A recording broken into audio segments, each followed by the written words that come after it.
Hi, students. It's Dr. Somerville, and I want to go over some things that will help make your life easier, especially when it comes to writing.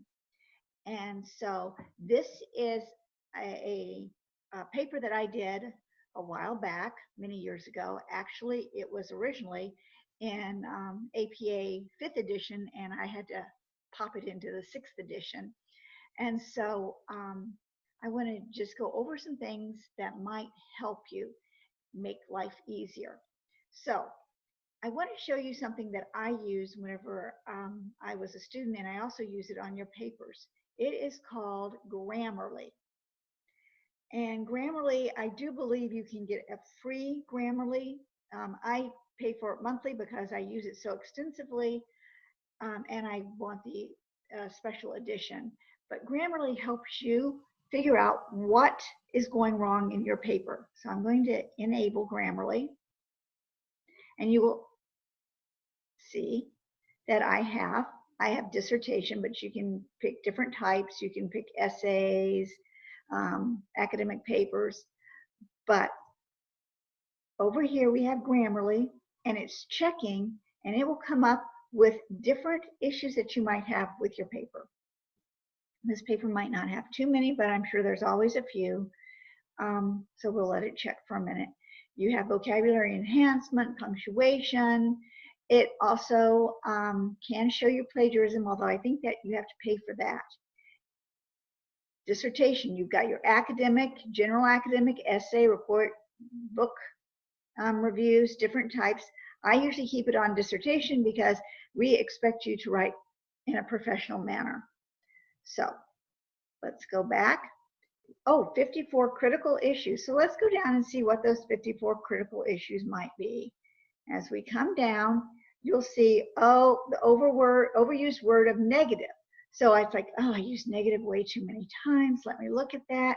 Ah, it comes up with a suggested synonym for me. And I can decide whether or not I want to use it. Often the suggestions are not within the nursing healthcare lingo, so you don't use them. And you don't have to, you can just hit ignore. Passive voice, we want you to write an active voice, but you can't write an active voice 100% of the time, and it would make your paper boring. So sometimes we get a little passive voice is believed, is the passive voice. Oh, they don't like for us to do and or, but this is actually APA legitimate. So, oh, got some passive voice, and it looks to me like I need to put in a comma.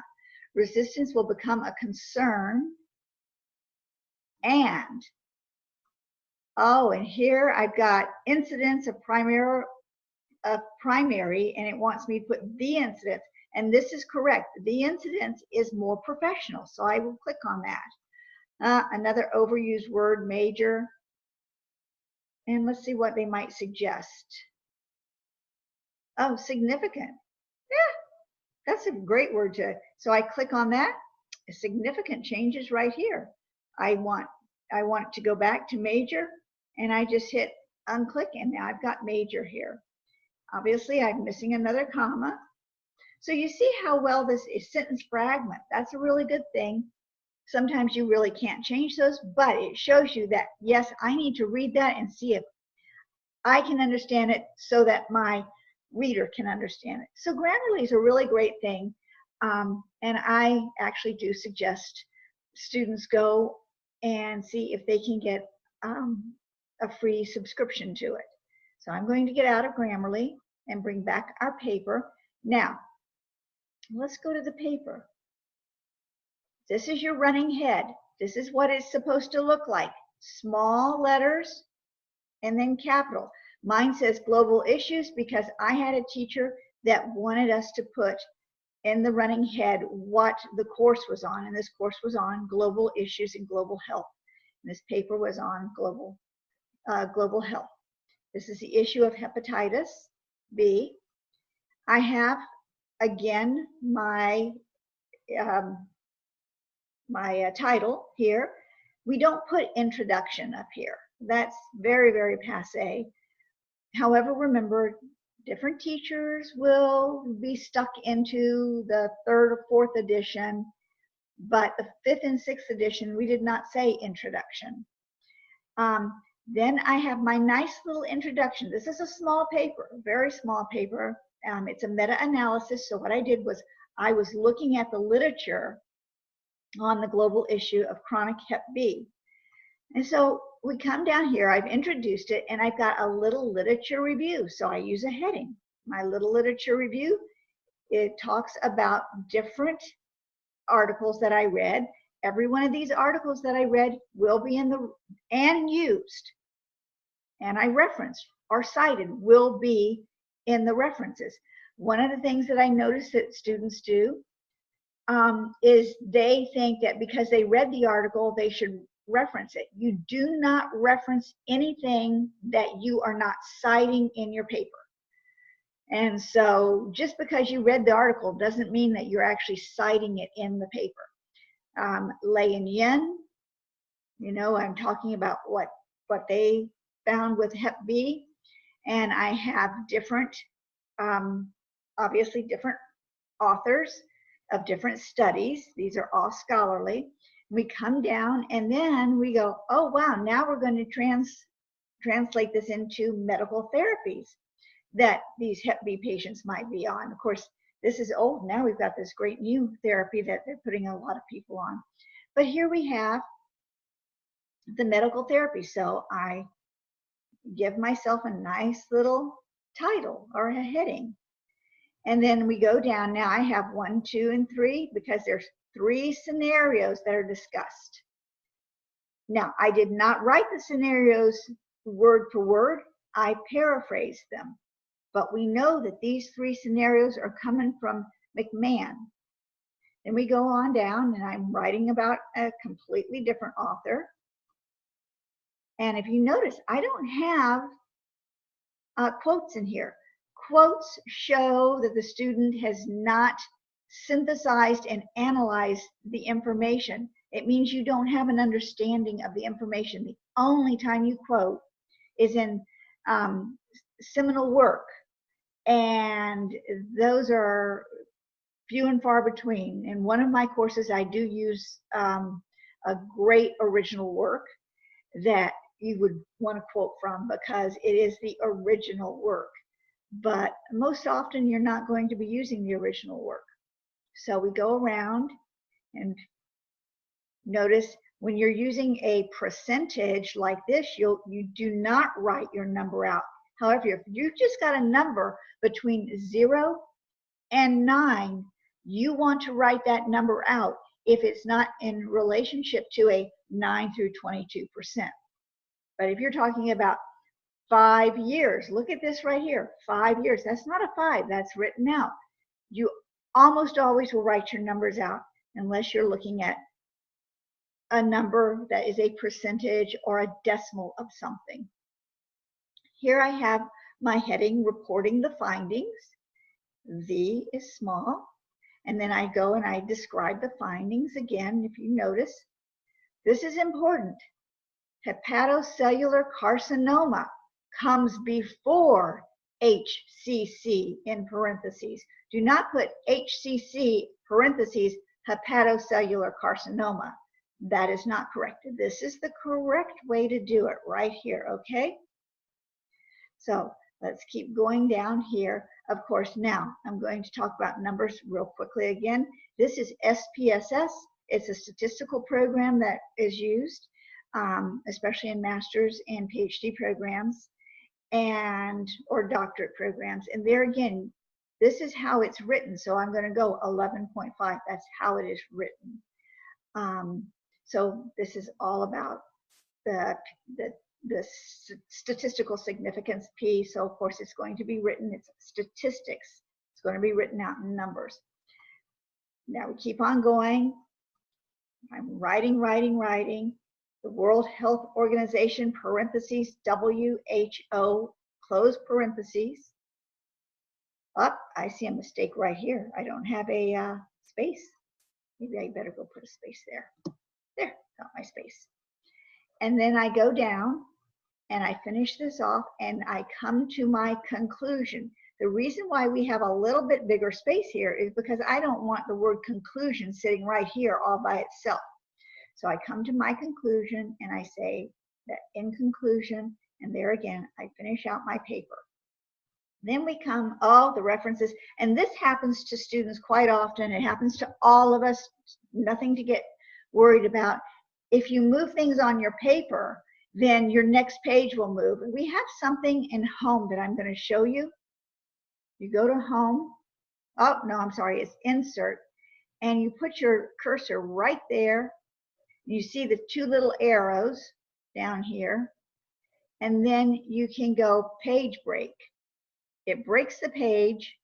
Then you bring your references up and over, and they won't move anymore because it tells you that this is a different page, and it breaks, basically it breaks the cycle of the page and the typing going from one page to the next page to the next page. So let's talk about references. These are not bibliographies, they are not works cited, they are references. The word reference should always be used. It's written just like that. Now, your person's name is going to go way over here. It's at the left edge. And then you will use what is called a hanging indent.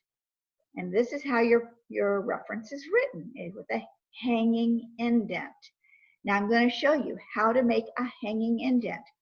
You go up to paragraph right here, and you click on that little arrow, and then it says indents and spacing and lines and page breaks. You want indents and spacings, you want to go down here to special, drop, hanging, and you want hanging to show, and OK, and you will have hanging indents. So that's how you do hanging indents. You've got all your references here and the end of the paper. You've got your page numbers over here, and some things that you should know when writing with journal articles, as the name and the first initial. You can use the ampersand. Do not use the person's credentials. We don't want to know that. If we want to know that, we will go and look up the article. The year, it's not that important unless it's information that can be changed. You only need the year. On some websites, like the American Nurses Association, they change the information. So if they may have like April 18th, you would put that. But this is in a journal that's not going to be changed. Okay, you write, you do not capitalize the title of the article. It's not capitalized, period. You then write the journal's name just like it's written on the journal. So the New England Journal of Medicine, it will be italicized, comma. The volume is 359, italicized. Then you go unitalicized, back to the straight writing, parentheses, the issue, just 23, close the parentheses, comma, and then the page numbers and the retrieval date. Now, we don't do retrieval dates anymore, so I don't know why this has this in here. I thought I changed it, so that would not be here. So I'm going to take that out. I go retrieve from, colon, ProQuest database. It may be www.New England Journal of Medicine, which might be like NEJM. ProQuest is a database that you would get out of Vice Library whenever you're doing scholarly research. Here, this one's done correctly, retrieved from Medscape. Back in the APA 5th edition, we had to put the dates, but you don't do that anymore. And then retrieve from Medscape. Nowadays, you would put the actual website that you got it from, so that we can go back. You have to make sure that the teacher, and I'm one of those, in fact, most of the people who will be teaching you will actually go back and make sure that we can open up the websites. So if you use a website and you go back to it to check it and you can't open it up, you've got to figure out a way to put that website on the reference, because we will open up those websites. And if we cannot open them up, you get no credit. That's -1 point on your paper. So if you were to do all of these wrongs, you'd lose 1, 2, 3, 4, 5 points. That's a lot of points to lose. So that's the basics of writing a paper and showing you Grammarly. I want to show you a few other things. As teachers, we will often use this review. So we go up here, we review, and let's say I want to review number 1. I click like that and I will come up with a review box, and I can type in there and tell you something like, I prefer bullet points. You know, just dumb stuff like that. But you know, it's actually how we can really give you good feedback. It's not dumb stuff. That one is. But we can give you really good feedback. We can say, this sentence doesn't make sense to us. Reread it and you know, give us more information. I'm going to delete that comment. We can do a lot of things with that. You have spelling and grammar check over here. I have to tell you guys, there's something about the Microsoft Windows that whenever you do like to do citations, it tends to give you quotes. Do not put quotes in your citations. No quotes. No quotes. If you're going to put something in a quote in your article, like let's say you wanted to quote these, you would not quote them. You would actually go to the home and italicize them. No quotes, okay? I'm going to undo that. Insert is a nice place to go for your page breaks, to add a blank page. There's your table. Insert is also where you can check out your headers. Headers are really important, especially the headers if you need to edit for your running head. Page numbers also. Skip Wikipedia. Wikipedia, anything wiki. If it's got the word wiki on it, it is not scholarly. It is really not good information. I will tell you something. 6, 7 years ago, John Belushi was still alive on the wikis. It is not truly legitimate information. It's a great place to go and find something out real quickly, gossipy. It is not scholarly. It is not known to be true information. Do not go to Wiki. You will not get credit for Wiki. So that's just a really important thing. Design, we won't really use designs particularly. Page layouts, margins, orientation. This would you're only going to use if you want to go to landscape. We really don't use much in here. References,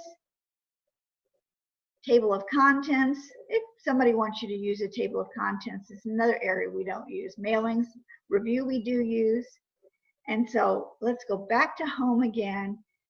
Bold, italicize, underline. You'll use the italicize the most.